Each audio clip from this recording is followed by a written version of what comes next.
काव्याच्या बाळावर संकटाचं सावट, विजय आणि वसुआत्याची लागली नजर.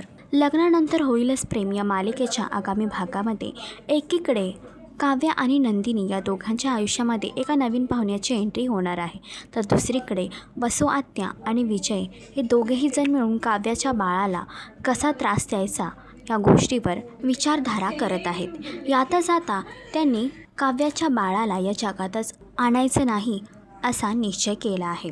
त्यामुळे आता काव्याच्या बाळावर संकटाचं सावट उभं राहिलं आहे.